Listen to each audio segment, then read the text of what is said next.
Andres de AA Sports here with another Mexico National Team video. The Mexico National Team played their second and final game of January in Santa Cruz de la Sierra against the Bolivia national team and won the game 1-0, 1-0. And just like their game on Thursday versus Panama, there were both positive and very negative aspects and takeaways from this game. Starting off with the positive takeaways from this game, Mexico was able to get a winning result while playing in Bolivia. This is something that other teams, including teams like Colombia and Brazil, during World Cup qualifiers have not been able to do, managing to get a draw at best or even losing their games in Bolivia. In fact, Bolivia has not lost any of their last 7 games at home. With that, given Bolivia is one of the hardest places to play in and get a win as an away team, the fact that Mexico was able to win while playing over there, this alone is definitely a positive aspect and arguably the most positive takeaway from this game. As for the second positive thing from this game, we saw another player make his national team debut for Mexico in Everardo Lopez, who not only made his debut but was also one of the starting center backs in the game. And just like Brian Gutierrez, Richard Ledesma, and Eduardo Aguila in the game versus Panama, Everardo Lopez played well in his first game and was, in my opinion, the best player on the field. As for one thing that was both a positive and negative in this game was Mexico being able to score a goal on their own in this game, with Germán Berterame getting the winning goal. This was a positive thing as Mexico did not have to rely on an own goal in the last minute to win the game like they did versus Panama. It also showed they are able to capitalize on set plays as the goal came on a free kick opportunity. However, this was also a red flag for the team as again the team underperformed offensively and failed to score a goal in the run of play in this game. So once again, the team struggled offensively with very few scoring chances created and very little offensive creativity, and it continues to be a major weakness and problem. As for a completely negative thing from this game, starting with 2 notable players we did not see play in this game and who were not given a playing opportunity at all in these 2 January games. Goalkeeper Carlos Acevedo and midfielder Iker Fimbres. These January games were seen as opportunities.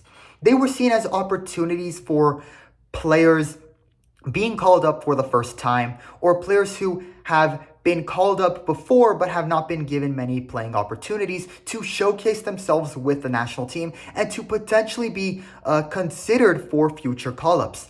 But instead of seeing these players get a playing opportunity and the majority of playing time in both games, we saw many of the same players who have been called up over the last year or more play in this game.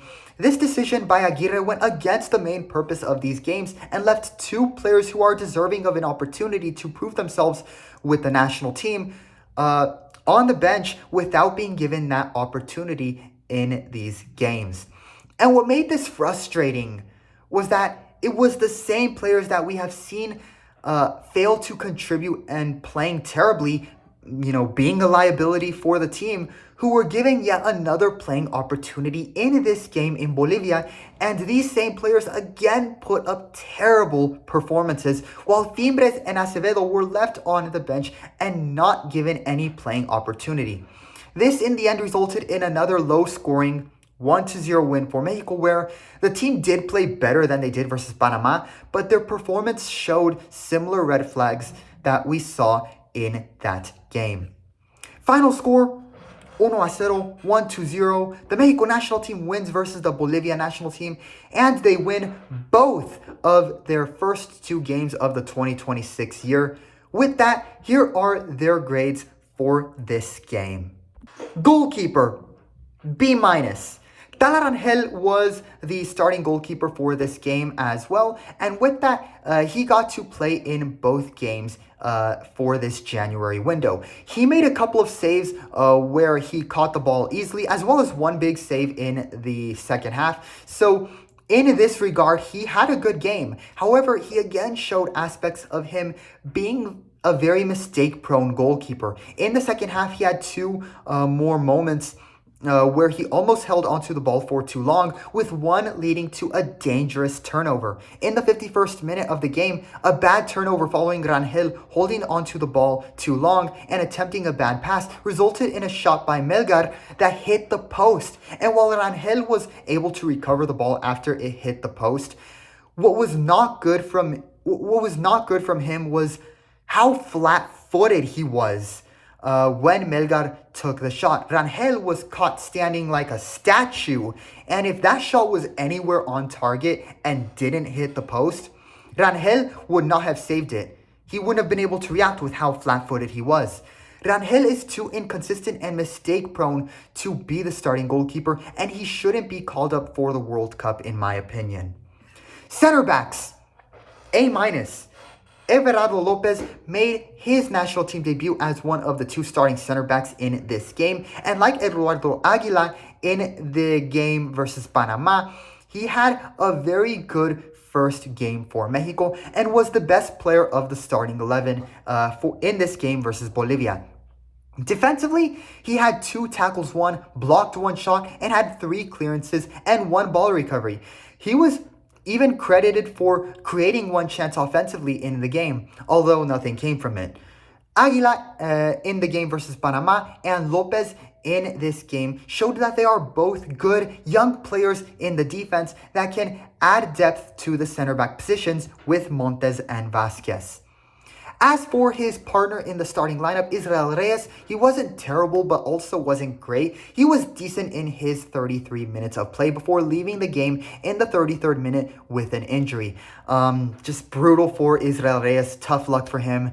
Not great to see for a player who was seen as someone who will likely be part of the World Cup roster. Hopefully Israel Reyes has a full and speedy recovery, because again, you hate to see it for a guy like him. And hopefully he can be ready for the World Cup should he get called up in June. As for Ramon Juarez, the player who replaced him, a well-deserved playing opportunity for him, and I thought he was pretty solid in this game with a tackle won, 2 clearances, and intercepting a pass as Bolivia tried to push up into Mexico's side of the field. Glad to see him get significant playing time during these games. Fullbacks, C. Jesus Gallardo and Jorge Sanchez were the starting fullbacks in this game. Gallardo had a similar performance to the one he had versus Panama, where he entered the game as a substitute. In this game, he was solid defensively, but could not contribute offensively at all, making him look almost non-existent on the field when Mexico had possession of the ball. Jorge Sanchez, on the other hand, was arguably one of the 2 worst players on the field. He got a yellow card in the 2nd minute of the game for an ugly tackle on Melgar, and after the first 5 minutes of the game, I imagine most Mexican fans watching the game were wanting him substituted out for Ledesma or Garcia.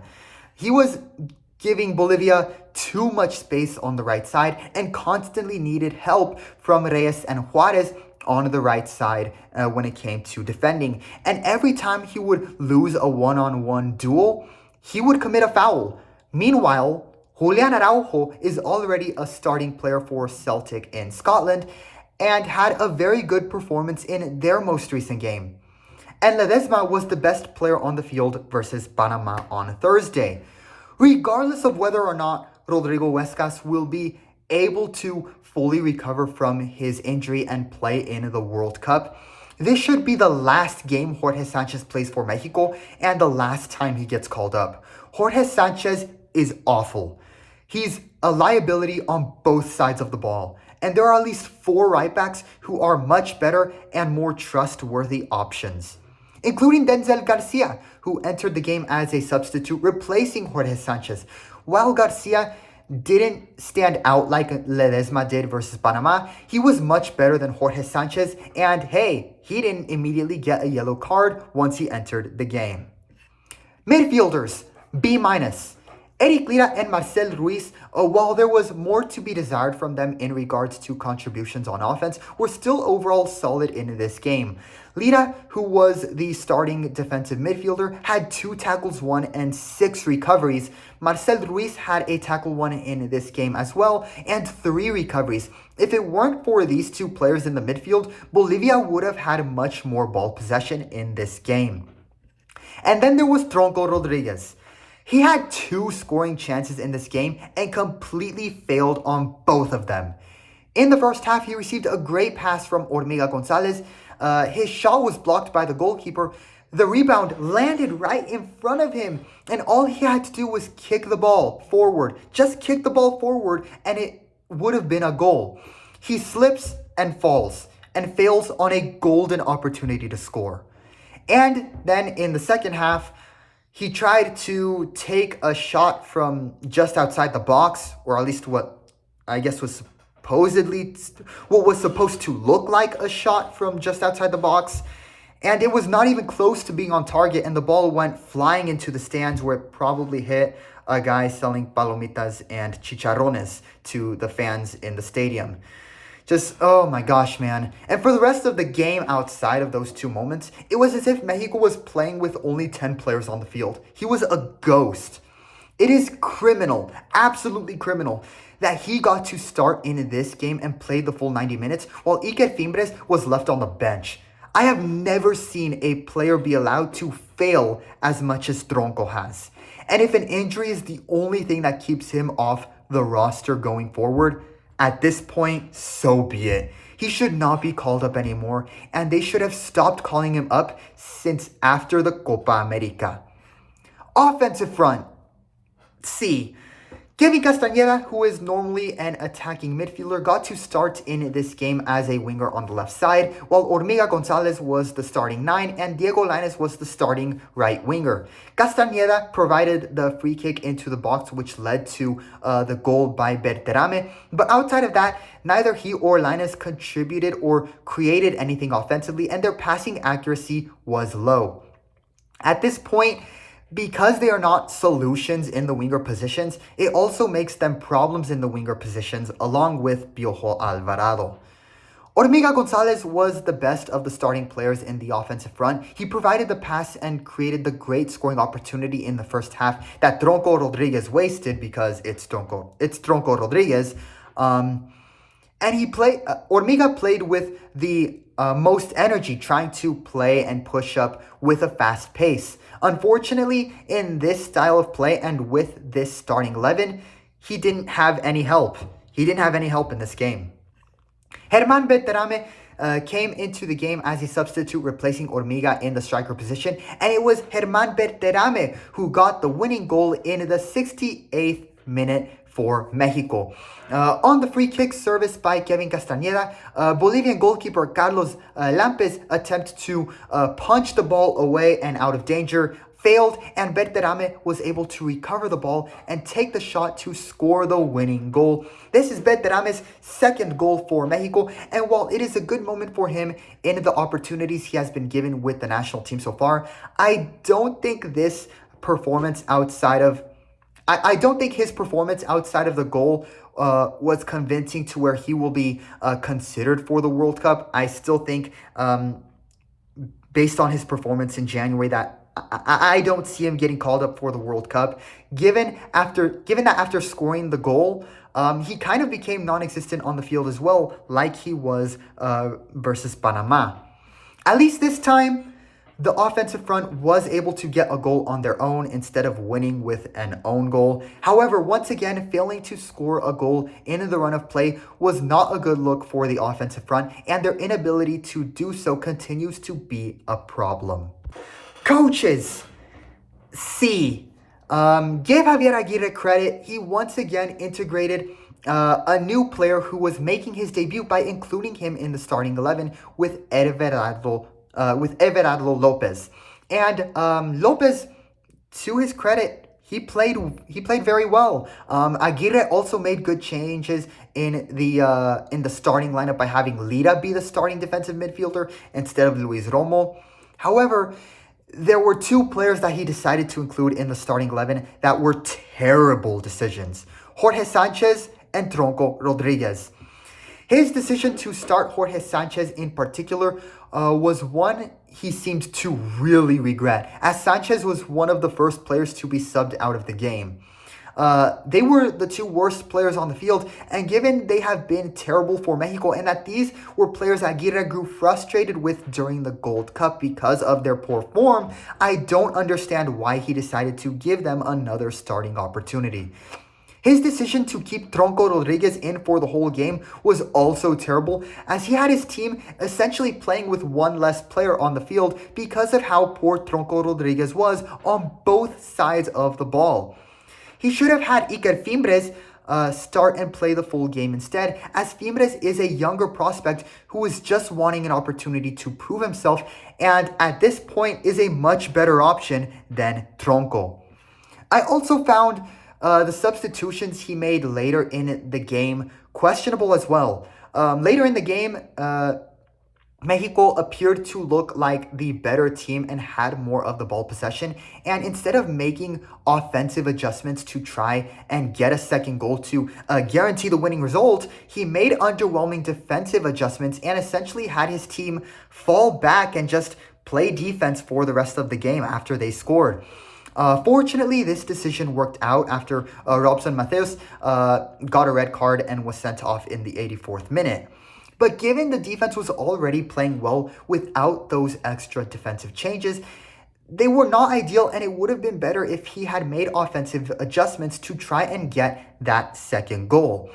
Now, given they were playing in the tough summer heat in Bolivia, it is possible that El Vasco made defensive adjustments instead to preserve his players and not have them get burnt out in the 93-degree Fahrenheit, 33 degrees Celsius weather. So I will give Aguirre the benefit of the doubt in regards to his decision of having his team just play defense after scoring and making defensive adjustments. But still, it doesn't look ideal when the goal scoring is what the team needs to improve on going forward.